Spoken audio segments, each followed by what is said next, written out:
Good morning, beautiful people of the internet, and welcome once more to our Sunday special property chat live, as always, with Adam Lawrence, Helen, Chorley, Piotr, Rusinek, and myself, Jay Howard.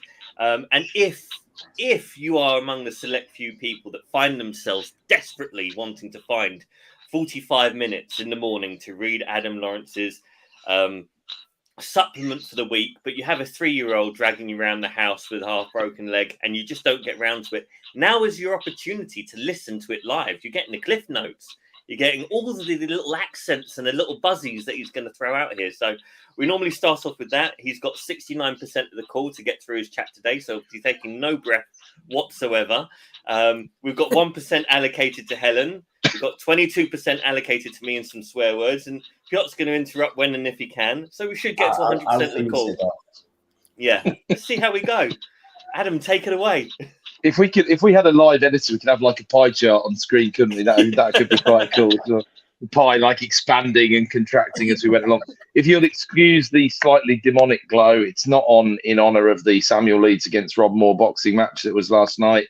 It's just because the heat lamp's on for the back of my head because it's quite cold outside this morning, that's all, even though it's July. So kicked off the supplement with, obviously, we're halfway through 2023, which in many ways feels utterly crazy.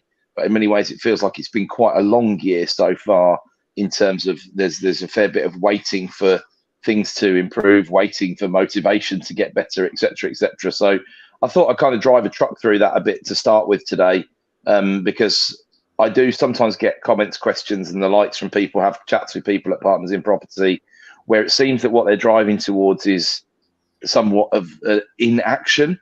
And I think that's quite dangerous. I once got involved in a business with a person, and I realised from the start why I shouldn't have done. Not from the start. I realised about 2 years in why I shouldn't have done. Because at the start, one of the things that he said was, well, effectively what he said was, wouldn't it be nice if we all didn't have to do any work a while down the line? And that's just not what you want to hear. I'm a big critic of that trope that comes out sometimes. An entrepreneur is doing things for a few years that nobody else will, so you can live the rest of your life like nobody else can, or whatever. It's just nonsense. It's utter nonsense. It's a philosophy, is what it is. And if your philosophy is how quickly can I do nothing, then ultimately you're not going to get there. I'm sorry, but that's the way I feel about it. So there's a philosophy. Oh, once you get there, you won't be happy with it. Seriously, exactly. Yeah. Absolutely. Exactly. You get there and you're like, okay, yeah, I'm not the type of person that can do nothing. So off that. Yeah. So I'm glad we come to consensus on that. Otherwise, it was going to be a bit of an awkward start to the day, wasn't it? Really. But you don't want there's a difference between inaction and preparing for action. And there's lots and lots of stuff in people's pipelines at the moment. I'm sure they need to make sure they're following it up, as we always say. But a lot of things that, if you've been using any of the logic I've been sort of spewing out regularly over the last couple of years, then you'll be going back to vendors saying, well, I did kind of suggest this might happen, and it's happened. And when I said 6 months ago that if it does happen, then the price is going to have to come down, well, we're there. And actually it's maybe a little bit worse than I thought, and the price is still coming down even more because we haven't really crested over this wave yet. So ultimately it needs to be part of your armory in negotiation, because people we're having the occasional call with people picking up the phone and saying, oh, good news, that offer from 6 months ago has been accepted. It's like bad news, because it said in that offer that there were 7 days to consider it, not 7 months. So unfortunately we're at renegotiation stage. I'm glad they've now realised. I mean, we had a really amusing call. I'll give you a quick segue. Quite an amusing call with a vendor this week. And you get these sometimes where the guy tried to really sell us the property, what the opportunity was. This is a property they've owned for 7 years and haven't really done a lot with and haven't made the most of. And they're not property professionals. They're IT consultants. They obviously make a lot of money, but they tried to teach us sort of how to do it. And we got in about 15 minutes in, and there was supposed to be 4 of us on the call, and there was only 3. And then the 4th guy joined, and I thought, right, I better cut in here, because I was a minute away from walking away from the call because there was just no point in it. And I said, look, I don't mean to be rude, but we know what the structure of the company is. We know what you paid for the asset. We know what your mortgage rates are. We know what the rent is. We understand what the operational costs are of something like this. We know exactly where the cash flow position is. So we can either have a sensible I'm not going to use those things to to rob you of this asset, right? But there's no point pretending you're putting a couple of £100 in at the moment when we know you're losing about 3 or 4 grand a month on this, plus or minus, right? So that's going to go on for another 12, 24, 36 months, maybe, in which case that amount is, and that amount's going to go up because you're tied to base rate at the moment and base is still going up. So you can either lose 100, 150 grand from today in 3 years' time, and the building can be 3 years older, and they're 3 years on since you haven't done the work that you needed to do, and the price can come down and down and down and down and down in a trappy market that might be moving sideways or slightly downwards, right? Or we can have a conversation about how we kind of draw this to a close and we can do it relatively quickly. And the guy who just joined the call kind of shut the very bullish guy up and he said, I think we should probably let him talk at this point, you know, and I was like, good, because, you know, it's going to be straightforward. It's going to be, you're not going to necessarily hear it, but we're on the level that we need to be now because we all understand the situation. There's no hiding the situation that you're in. And by the end of the call, we've gone from a red line of there's no way we're accepting less than we owe on the mortgage to actually we might consider some kind of deferred payment scheme whereby we will put money in to clear the mortgage and you will pay the majority of the mortgage now and then the rest over a course of a number of years. And that's the sort of deal there's quite a bit in there, but that's a little bit of a snippet of the way we're trying to construct deals at the moment because it's quite hard because of where the interest rates are, right? So that's a good example of not being, in fact, we've been really kind of busy this week, apart from anything else, preparing marketing campaigns for limited companies that we might want to buy because of what's going on at the moment. So there's actually probably more on the deck in terms of, you know, pivoting to what the current situation is than inaction, which I'm never a big fan of, even on a Sunday, as is well known by our collective Sunday efforts, right? You know, not loads of news on the swap rates. They've gone 20 basis points the wrong way this week, primarily because there's been more positive UK economic news, which, as I said before, is bad for the swap rates. Quite a few things are better than people thought. Nationwide released a surprise 0.1% up for June for the price index, even though sort of halfway through June, things kind of fell apart because of the inflation figures and the economic figures and all the rest of it. So that hasn't sort of kicked in yet, generally speaking. And so there's not really too much more to say apart from we're still kind of waiting to fix some good rates. But I said quite a bit more about that last week. And then dotted around, didn't eventually get round to getting into the Zoopla pricing report that I wanted to. That's going to have to wait for another week, I think. But there's some interesting stuff in there about the overall state of the market and the bullet points as usual. And amusingly enough, there's now the AI voice generated version, as Jay was saying. So if I sound slightly Antipodean, or there's a bit of South African that creeps in sometimes, and then there's a bit of Australian that sort of seems to creep into the AI voice. But I had some great feedback, really, really well-meaning from someone this morning saying, you don't sound very enthusiastic when you're reading it out. And then we had a bit of a laugh because I said, well, mate, it is AI generated, but it's based on a few clips of my voice, right? And I said, well, maybe I could do the voice clips again, but I could just be really animated when I do the voice clips and try and, like, you know, smash it forwards. But you know, that's now going up on my YouTube and on the podcast platforms, and I'm sharing that on the. So we'll have to wait till we get to 1,000 subscribers, I think, before we can put some real meat into that. At the moment, it's AI, and I went with the done beats perfect approach to the whole thing because we recorded about 2 hours of voice clips for something for a particular AI platform that was supposed to be good, and then it just didn't work, and I was just like, and it's just not worth the hassle. But I'm having someone look at whether we can get some AI generated images in the background as well, because I think that could be quite cool to put some subtitles on it, and it's not too much of a time drain at the moment. So hopefully, but I was very buoyed by. I started the morning beating the chest because Piotr said this morning the supplement's gone from something that might have slotted into the FT to something that tries to take over the whole of the FT because it talks quite broadly about a number of things that are going on. But it's obviously interesting times at the moment. We've obviously got I had a bit of a go at one of the doves on the Monetary Policy Committee this morning, who's concluded her term, and masters and PhD at Harvard. So I'm not pretending I can polish her boots in any way, shape, or form. But the difference really is, I think, what happens when you're a career academic, you tend to have a focus on what you think is right, and sometimes be a bit blinded by right. And unfortunately, when you get into real life policy and anything remotely political, right is only one slightly governing factor in the whole thing. It's more about the management of a situation, right? So I'm sure academically what she's saying is correct at the moment, although there isn't much of a timescale on it. And she's only released a very sort of fairly small statement at the end of her 6 years as one of the externals on the committee. She's a professor at the London School of Economics, a highly, highly respected economist. But my point really, my central point was, when you're the CEO of a company, rightly or wrongly, a publicly traded company, big part of your job is managing the stock price, right? And you can be quite cynical about that, because you can say, well, that's the only thing they care about, the investors. I don't think that's really true. I think they care about long-term sustainable returns, realistically.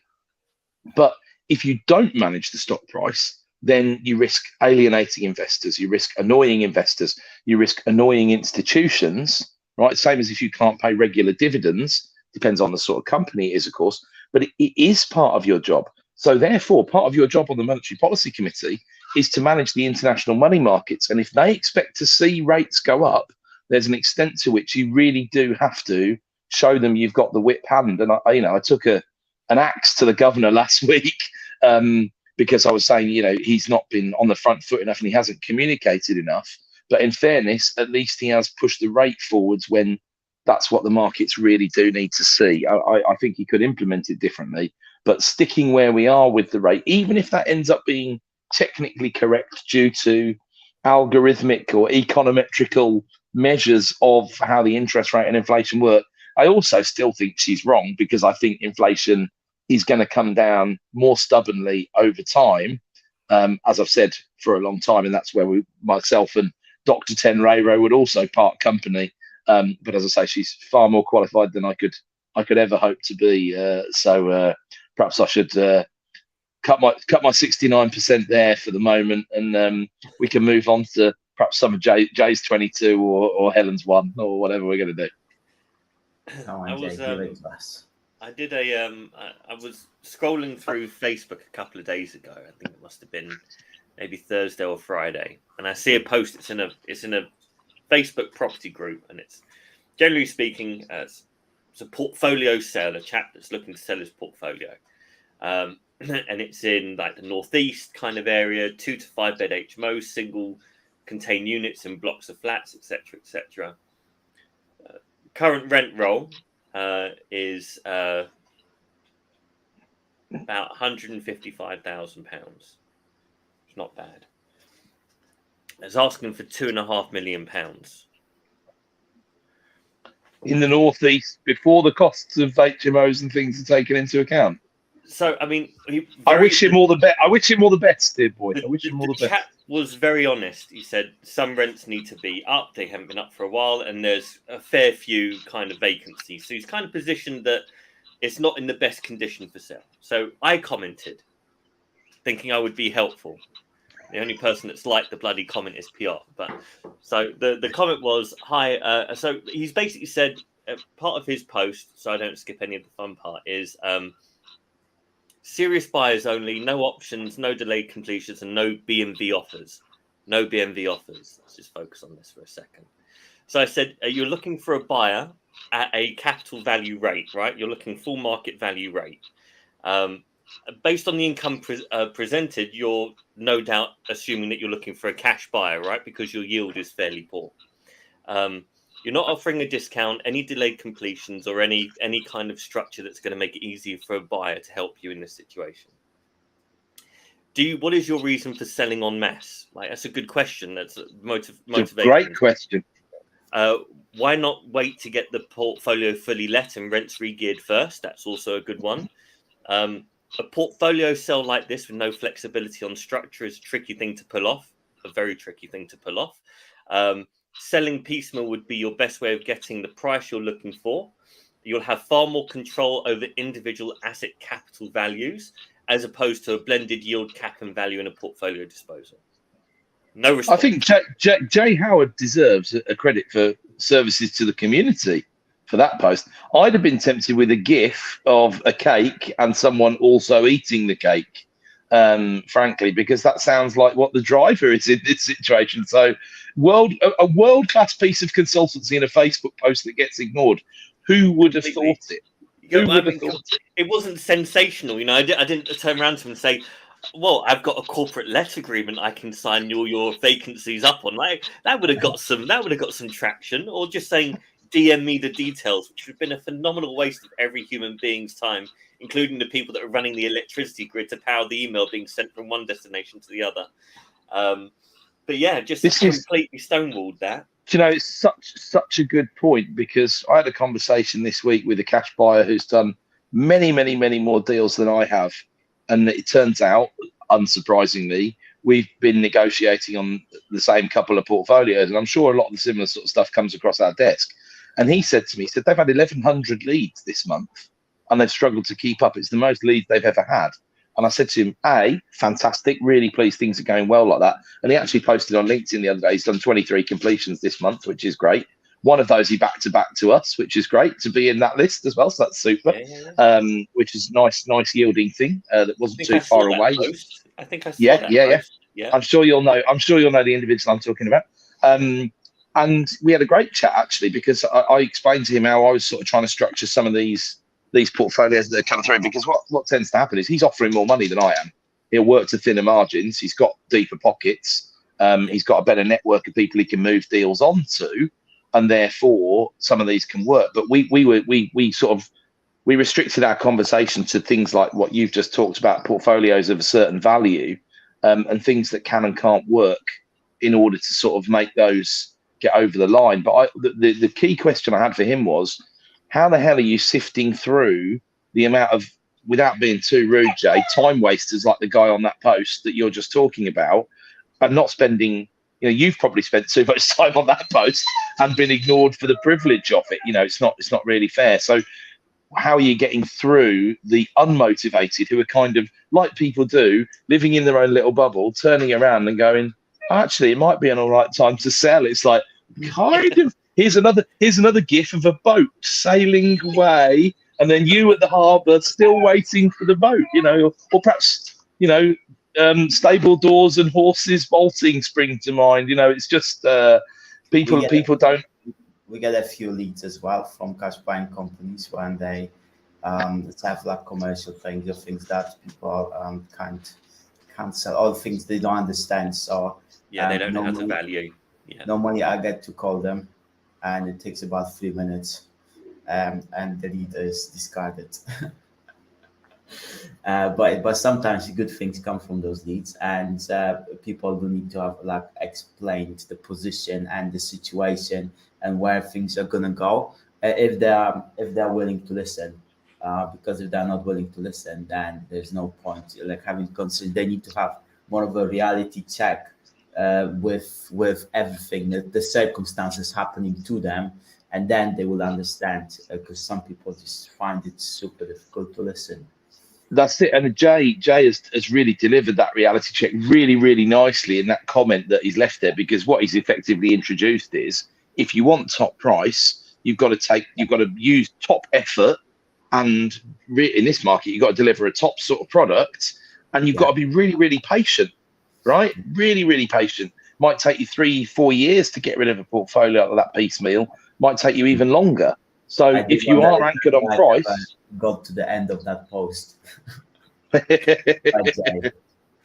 Yeah, I mean, we've got a little initiative in our office at the moment where, we tend to give out piecemeal advice quite often, either to members of the buyers club or former members of the buyers club and things like that. And so I'm just going, just a quick sense check, a 5-minute conversation. We don't mind, because it's all social collateral that's there, and it's if it was specific about a specific property that they're looking to buy, different matter.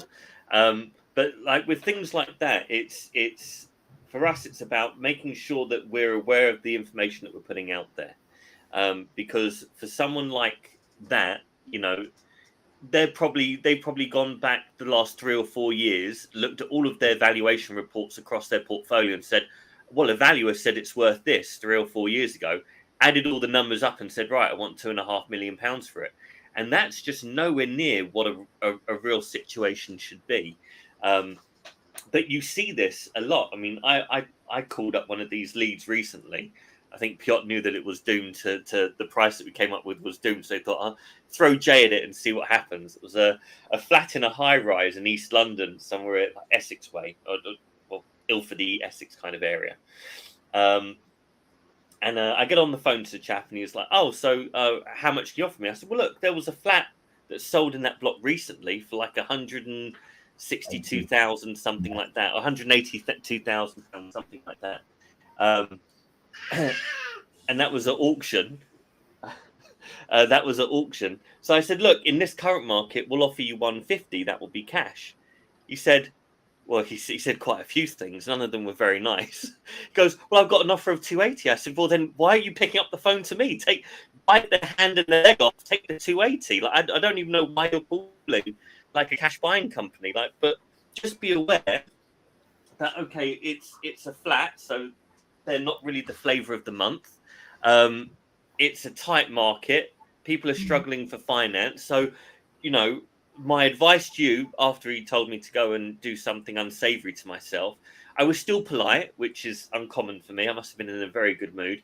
But I did say to him, I said, look, before you go too far down this road, find out how they're paying for your property, £280,000 in a high-rise block.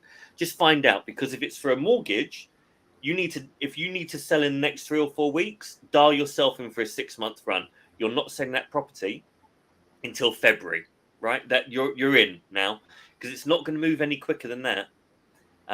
So you know, it's things like this in the marketplace where we had a little bit of this in between 2016 and 2018. I remember thinking to myself in 2014, we're at the height of the market. Like it was getting really, really hot.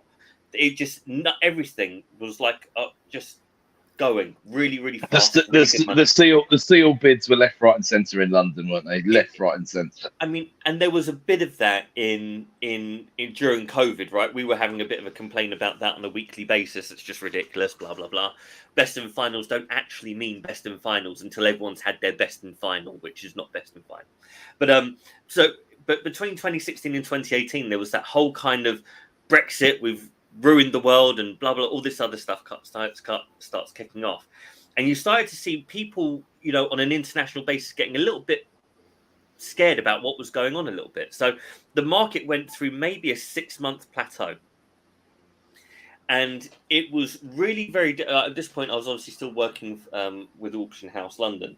And at this point, it was really very difficult when talking to vendors to figure out what their actual motivations were. Because in a plateau market and in a falling market, your prices, it has to be super keen. In an upward market, you can be a little bit more, you know, it can be a 10-15% discount, knowing that it's going to jump higher. But there can be a room for a lot of uplift at an auction. I mean, I know auctions can go crazy at any time, but you can really get lucky when you put some lots in. You've got a lot of upside, haven't you? There's a lot of that. If you're smart and if you understand, you know, a lot of people always talk about the risks of buying at auction. No one ever considers actually the sticky situation a seller puts themselves into to sell at auction, right? It takes real balls, and that's in whatever flavor you like. You know, it takes something to like really take the risk on with selling at auction. So you go through a little bit of a spate where the vendors aren't really sure why they're selling. They're expecting a price that they know they're not getting open market, otherwise it would have sold. So they come to the auction because they know that they're dealing with people that know how to get deals done, but they don't want to. They call it a sacrifice. They don't want to mitigate the situation. They don't want to take a haircut on the profit to get the capital back and then reinvest, right? Everyone needs that 30% on cost or 20% return on. Everyone's got those figures stuck in their mind. No one just wants to go, right, I need to get out of this. I need to move on to that. If I have to take a haircut here to make more money there, then that's a business decision I have to make, right? And you're starting to see a bit of that now, right? Because it's been so hot for so long. And now some vendors are like, well, actually, this, that, and the other. it's finding out the motivations. And at the moment, people's motivations are fear, not reality. Yeah. You know, and we had a lead in a couple of days ago from someone that was looking to sell an HMO through us, and I said, look, I said, we don't waste people's time, especially ours. It's a beautiful looking property.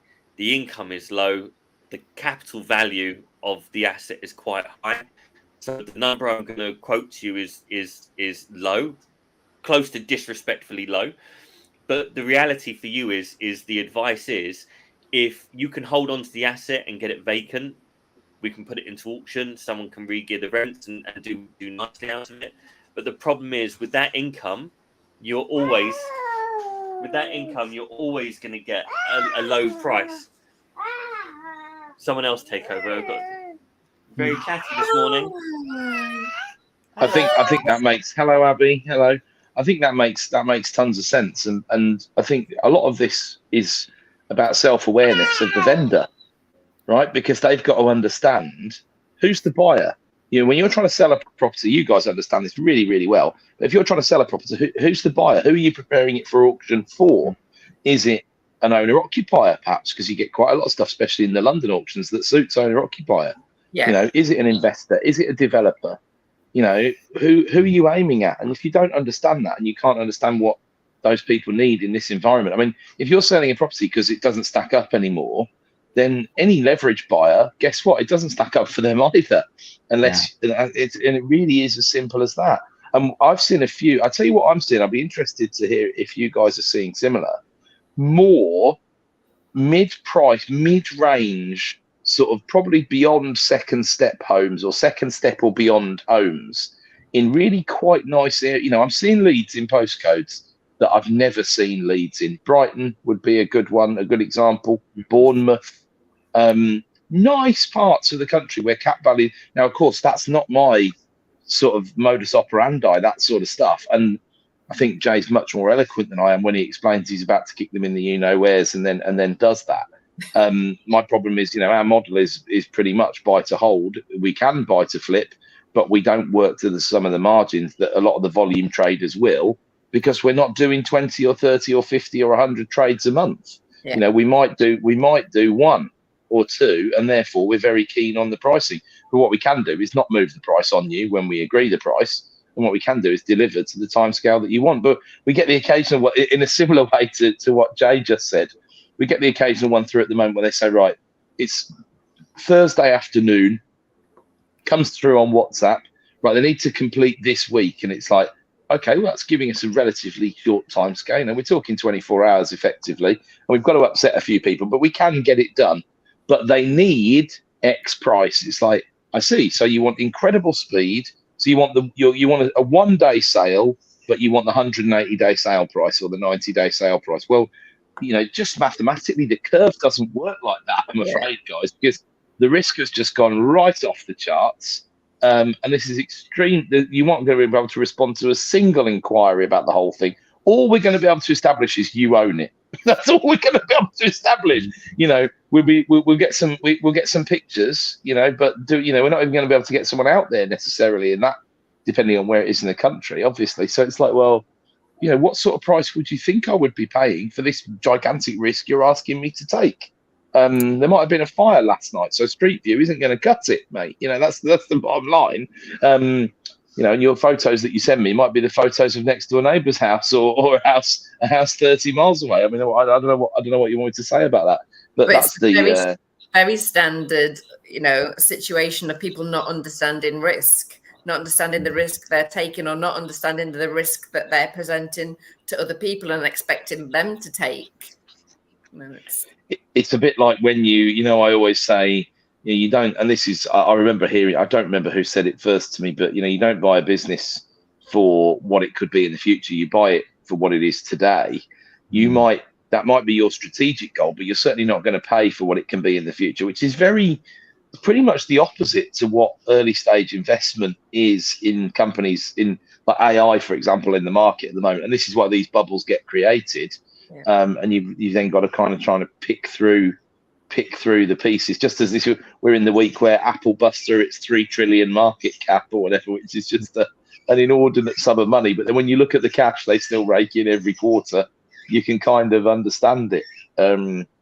It's interesting times on that front at the moment, because you kind of got this weird stock market that's going up on paper, but really it's about 7 companies that are going up, like Nvidia and Apple and stuff like that, and the rest of them are doing pretty poorly. And I'm enjoying the it's a bit like that old, as soon as the tallest building in the world is built, you're in danger of being in a property bubble sort of thing.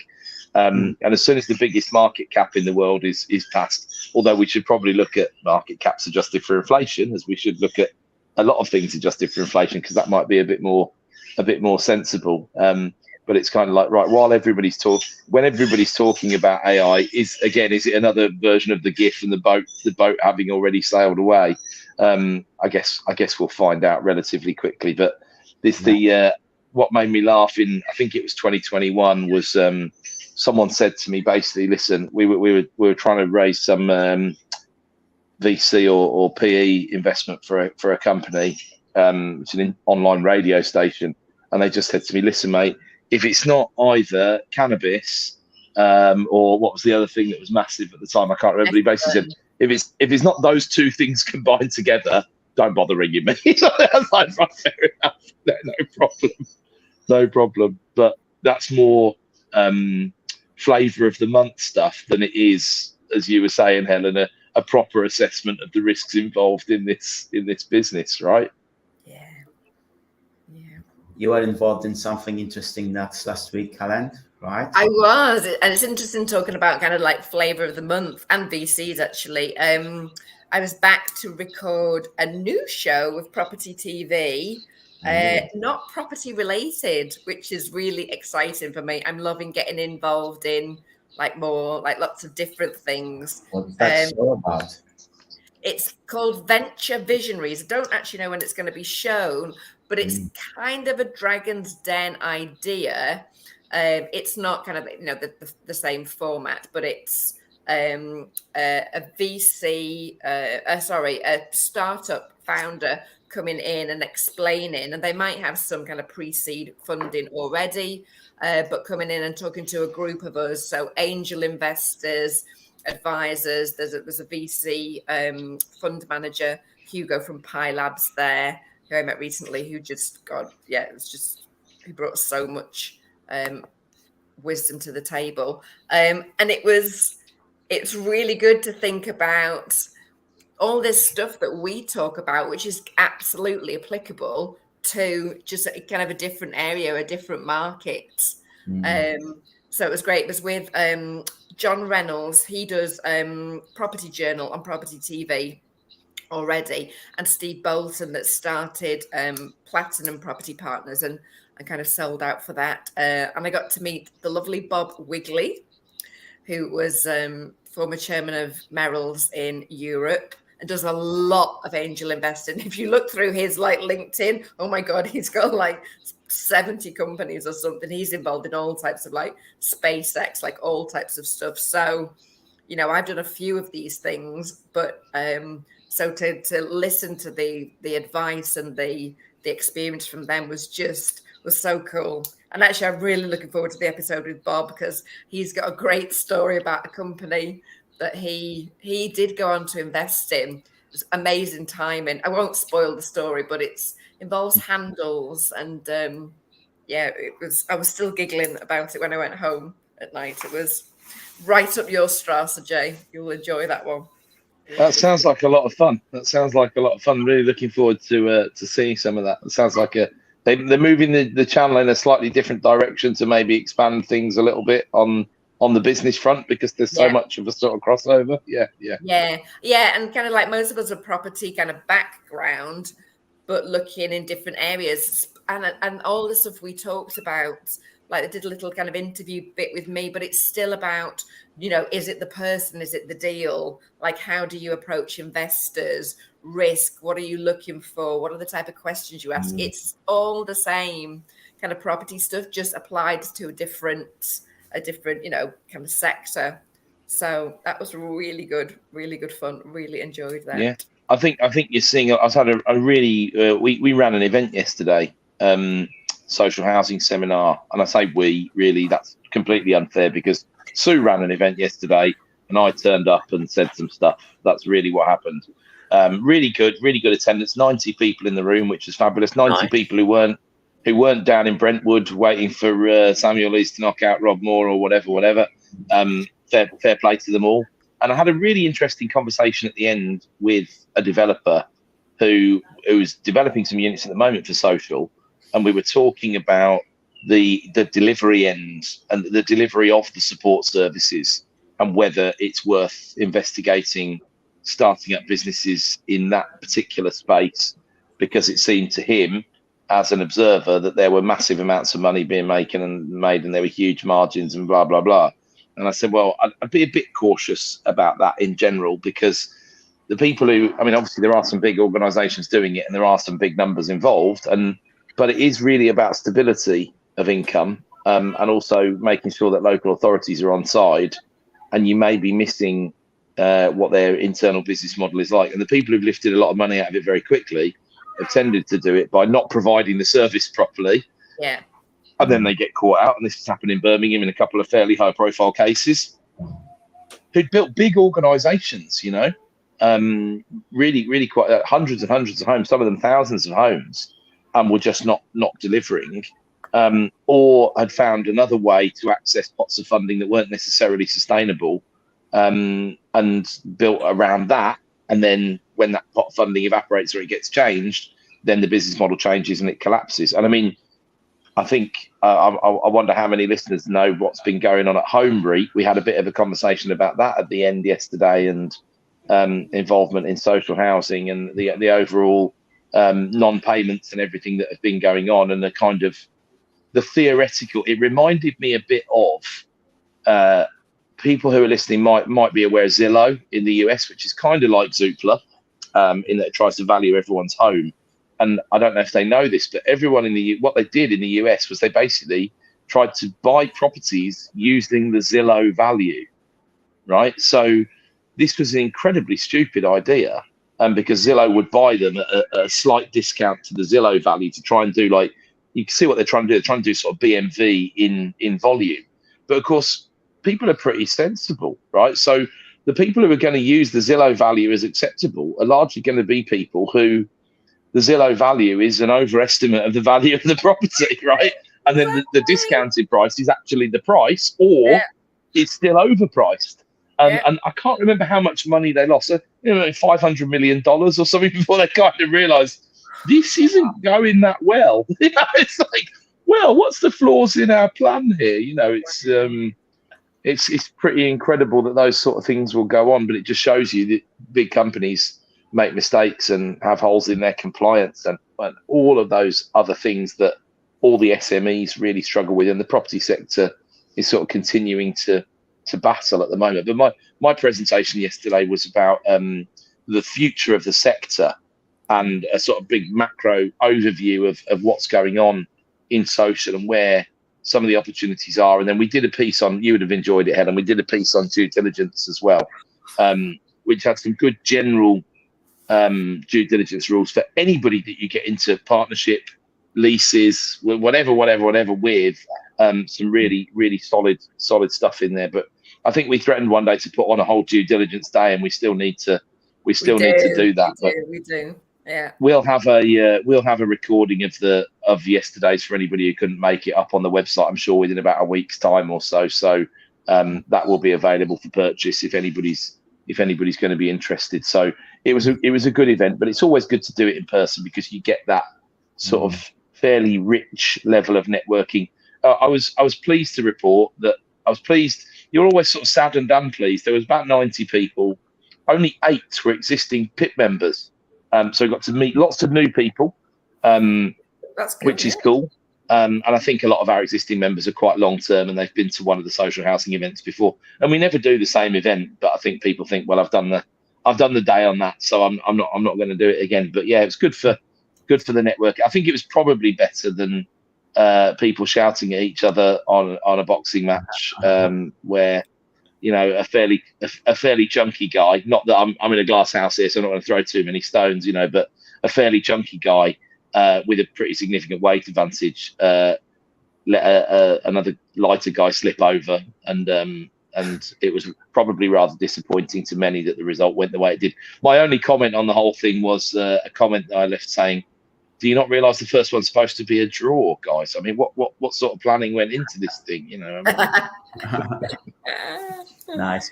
I have a question, like you mentioned earlier on about this a lead that came through, and you were talking to the guys about this deferred plan and all this kind of stuff. I wonder, like, how do you get this all communicated to lawyers afterwards, and how do you get them to actually draw something that not only your lawyer understands, but also they tell it to the sellers' lawyers in a way that everything gets done? Because I find that the moment you introduce some complications into the deal, like the solicitor will just go like crazy about this, and the deal's gonna stall for like 3 weeks, 3 months, 3 years. Fabulous question. I think there's a lot of value for everybody in attempting to answer that. It's not going to be short, I'm afraid, but I'm going to try to be concise and comprehensive at the same time, if that's possible. So Yeah. First of all, we have really good property lawyers and we have really good corporate lawyers, right? So if it's a company purchase, they are can-do people and they'll make things happen, right? Mm-hmm. Secondly, I would say it really depends on what sort of relationship have you built with the vendor, because some of these we might be 4 or 5 calls and meetings into it, and we would have really built a good. The guy or lady is transacting with us because she or he really trusts what we're going to do. Right, and they trust that our word is solid, and they know we're going to make it happen somehow. And we might have had a conversation, something along the lines of, well, solicitors, they always get in the way and justify their existence, and blah blah blah. In which case, that's probably when we're going down the track of run-off figures or whatever being unsecured, right? If it's much more formal and more corporate, and it's more a transactional, even though we always try and be relational when we're doing it, then we're just going to go to heads of terms, and we're going to be quite clear about what's in the heads of terms, and we'll turn around and say, I'll give you a really good example of this, right? And this is probably a good example of what happens when you've got a lot of stuff on the go. We're leasing a building at the moment where we're also currently operating the business inside it, right? Mm-hmm. We didn't discuss a premium. I've been really, really transparent with the lessee. Right, I said, look, we're running it because we've got to run it, because no one else would run it, and everybody else who came up was off making derisory offers for the rent.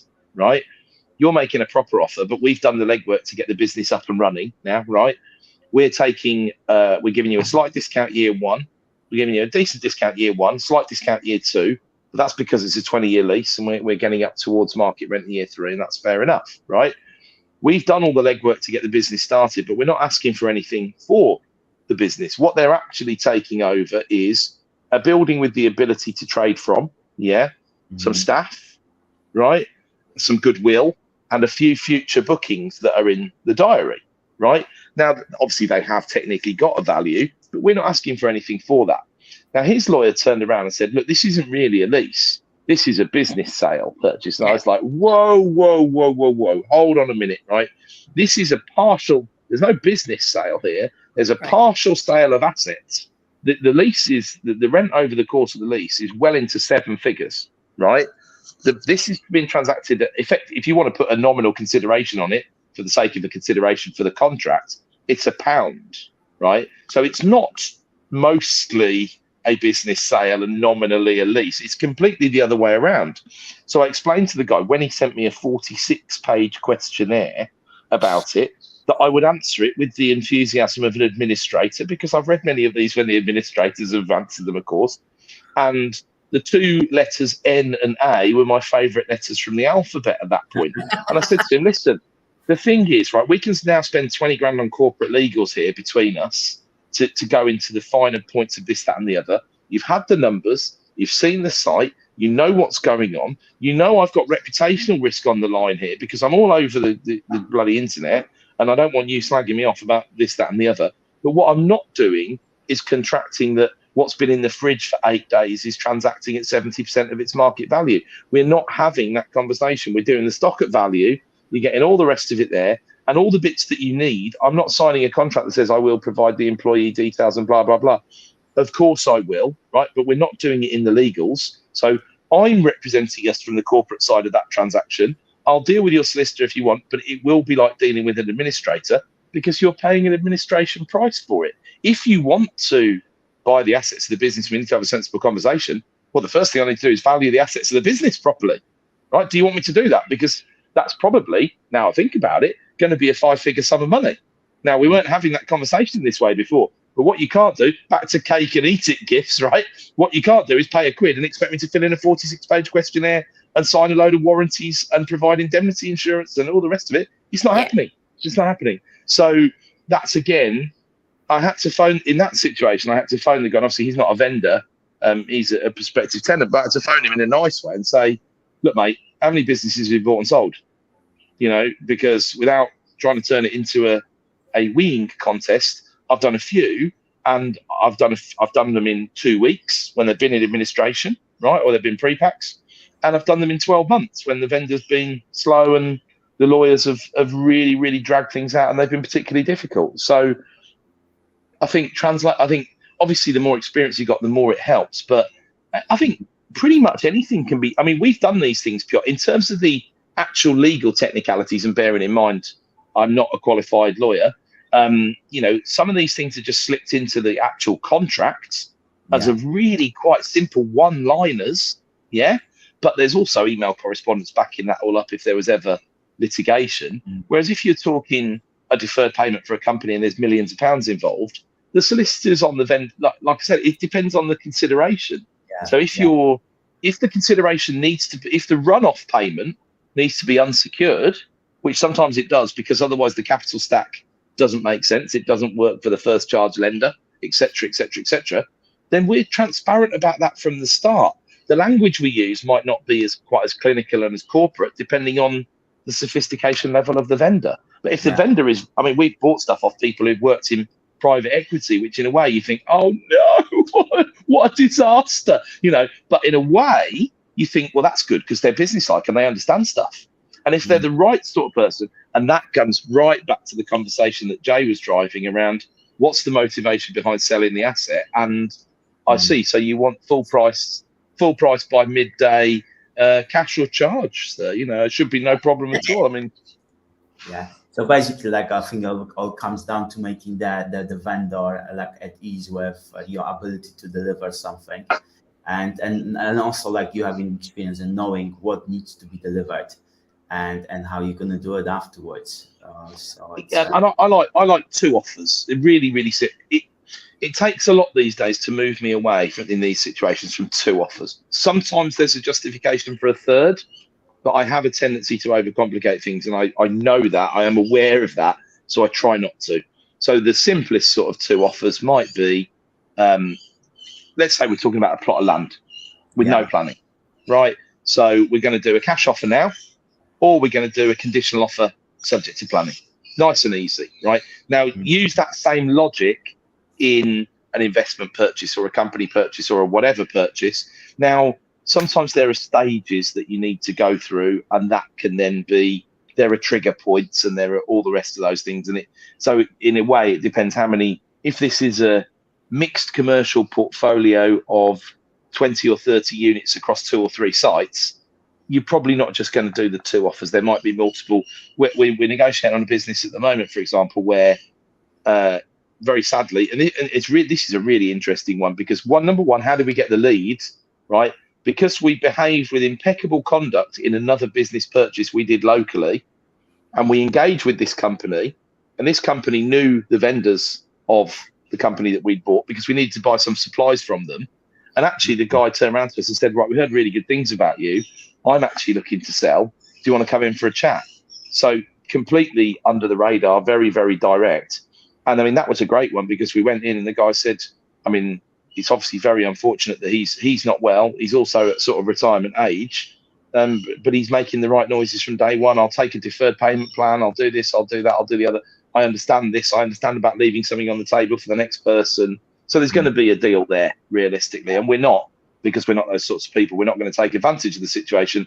We're going to pay as much as we can, given the parameters that we've been given. And the guy's going to get a really good price. He's going to get full value, but he's going to get it in a deferred way, or his estate is going to get it in a deferred way. He doesn't actually need money today. He's got plenty of money, but he wants future generations to be looked after, of course. So that's all understandable. It's fascinating. It's like we're dealing with a sale right now, from a cash buying company to someone with an auction buyers club. And one of the things, the solicitors, basically the sisters that are acting for the buyer, they basically advised him not to do the transaction because the property is too cheap, and it will be an undervalued transaction, and it might be unwound. And that's the end of the advice. And they didn't suggest anything else. They didn't inquire about how this property came about and what was the history of it, and it was offered in the auction before, and it was being bought by the cash buying company, and it's a probate. So it's like, it's everything. It cannot be unwound, because unwound can happen only in the bankruptcy kind of thing. And the person, once they're dead, they can't be bankrupt. And you see, there's a few things going on there, isn't there, really? Number one, sometimes it can be envy, because people don't understand why things sometimes trade at a lower value. Yeah. And I mean, bear in mind, I've dealt with a number of transactions that you could argue were or weren't undervalued, because it's an opinion apart from anything else. Yeah. Well, we bought it, well, it did look cheap, but we spent 30 grand on the refurb, so how much value? And frankly, if it had been a bigger organization, they might have spent 50 grand on the refurb, because they might have had consultants swarming all over it, whereas we did that bit ourselves. So was it undervalued? Right. Yeah. I'm selling one at the moment that we bought in 2018, I think. They said, well, it's undervalued in 2018. I said, well, I'm not sure it is, because we bought it, we spent the money on the refurb, that takes us up to there. And then looking at the ONS and the house price index, from there to today, actually, we're selling it at about the right price. You could argue we're selling it at the same undervalue that we bought it at, or you just say, you know what, it was the market price because we bought it there and then. So, but without us going into the second hour, what's really poor from the solicitor end of that transaction is what they have. They can't do us rather than can do us. So I just sack them. I wouldn't use them again, right? Because they've not mentioned about declarations of solvency, which obviously you're not going to get a declaration of solvency from a vendor who's passed away, but they haven't even looked, and they don't understand that parabola that exists between, the 180-day sale price has a very clear definition in the Red Book, right? It's an arm's length transaction at fair market value given a 6-month marketing period. That's the whole point of it, right? So if it's not a 6-month sale, you have to accept that you start coming down the price curve. It's just a fact of the matter. If you there's no simpler demonstration of this than if the land reg hold data on mortgage transactions versus cash transactions, and they publish every month the average cash transaction and the average mortgage transaction, and there's a gap between the two, and the gap varies, and it's sometimes 5%, it's sometimes 7%. It does move outside of that range as well, depending on what's going on in the market. But there's a very, very clear indication that cash transactions, and I would lump bridging into that, or fast transactions, really faster transactions, are going to happen at lower prices. So don't buy it because it's just woeful, and it's such poor. What about your duty to your client to do the best thing for your client? Oh, it's too cheap, don't buy it. Well, who in Christendom ever said anything like that? It's crazy. Insane. And also, like, it's really nice because we introduced the client to this solicitor as they were acting in a transaction for us, and we said we are agents on this transaction. They haven't even asked us once about the story of the property or anything else about it, and it's so I find it quite frustrating when I have to explain more sophisticated things. And even like this is a small, tiny, simple thing to explain, but there's more sophisticated things. I find it fascinating how things can be turned around. But it seems like it's more about dealing with the actual person behind the transaction rather than the solicitors in the middle. And that's where things get resolved and solved. And yeah, to an extent, we're coaching them through and saying, look, this is what's going to happen. And then when someone throws in a spanner in the works, we say, see, this is kind of what we said. But really, these are the 2 or 3 questions to go back to your solicitor with, right? Or the solicitor saying this has got to happen. I'm like, well, hold on, let's just be careful of the language here. Yeah, it definitely hasn't got to happen, right? So why are they doing it? In that case, like you've really referred to, Piotr, they've been lazy. They haven't even asked the questions that would be pertinent. So they've just got a better duty of care to their client than that, I'm afraid. That's really poor. And it's another example of misunderstanding risk, but on the opposite side, like the solicitors way overestimating the risk involved in that. And actually, like you say, it sounds like it's an element of laziness because they haven't understood to overestimate it to the extent where you say don't do the deal. Like you've not, without asking the questions, you've not understood. And so the whole purpose of being in the auction buyers club or being in the property investors, you want to buy cheap things and do things to them and then make them amazing. And you just need to find the reason why you're buying it something cheap. And if you can justify it and you can protect yourself from all the other things that might come your way. And of all the times to be able to justify a bit of a discount, you know, bearing in mind the macro environment at the moment, it's not that hard to write a fairly accurate and fair tapestry about why someone might want to move something on before the prices. Here's a clipping of the headline from XYZ Nutjob who says prices are going down 30% or whatever. You know, it scares people. So surely this is, and I would say I'll probably just round that off with one more piece of info, you know, of the traders that I know who are, you know, north of 10,000 transactions in between them, without a shadow of a doubt. I know of one that was unwound, and it was unwound because it was fraudulent, because someone had changed their name at the land reg. And I know 0 other transactions that have ever been unwound. I do know someone who the official receiver had a go at for a sale and rent back transaction. And it wasn't actually that far undervalued, but it was over 20% under in theory, although it was current condition of the property and blah, blah, blah. But in fact, they went away pretty quickly when there was a fairly stiff defence to the first letter, and that was the end of it. That was the end of it. Oh, wow. Oh, wow.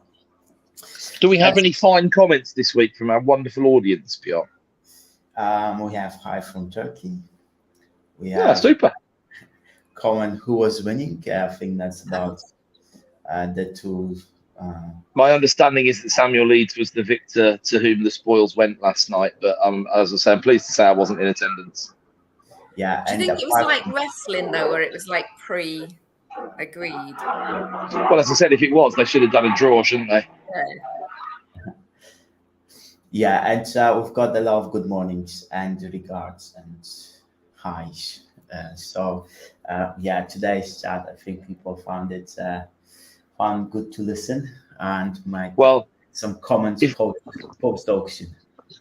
If anybody hasn't seen the AI amusing version of my voice yet on the supplement, then it's worth a listen just for banter purposes, if nothing else. But anyone who's on YouTube, if you wouldn't mind subscribing, I'd be highly grateful, because I've got a number of milestones that I'd like to pass, and a couple of people I'd really quite like to upset by having more YouTube subscribers than them. So if you don't mind placating me along that journey, that would be fun. And I'll be sure not to mention it 700,000 or 800,000 times more. I promise. Brilliant. I'll drop the link in there. Cool. Oh, thanks, Piotr. Much appreciated. Cool. I saw a great snippet of Andrew Binstock outside in front of one of your banners, actually, on Bushra's LinkedIn. I thought that was really quite amusing. I thought that was one of my favoured posts of the week, actually. I thought that's clever. That is. I like that a lot. Yeah, we had a good fun in that event, and quite a number of personalities in the room. Diplomatically put as ever, Piotr. I see what you've done there. I like it. It was great to host quite a few auctioneers and our auction buyers club people, and it was quite a busy room. So and we finished at 1 a.m. So it's good. Pretty tame by the standards of the book launch, for example. If we recant back to the famous night that it was. Legendary. Yeah. Well, and the book launch will be returning soon. We are looking forward to that. Is it going to be as good? Is it going to be another event as well? Well, I think so. Why not? It's like, why waste a good opportunity, no? Yeah, because I missed the first one, and I need to. I know it's like it's been 4 years since the last one. A lot has changed. So Sure has. yeah. Hopefully, no broken legs, no broken ankles, no nothing. Well, We'll take collateral damage is what it is, Piotr. You know, I mean, we'll take our special insurance. as long as I don't have to carry him down the stairs this time. I'm sure the value of his ankle's gone up quite a lot since then, though, so it might be more problematic to underwrite. But we'll find out. Nice one, brilliant, guys. Thank you so much for today, and wish everyone an amazing Sunday. Thanks everyone for tuning in. See you next week.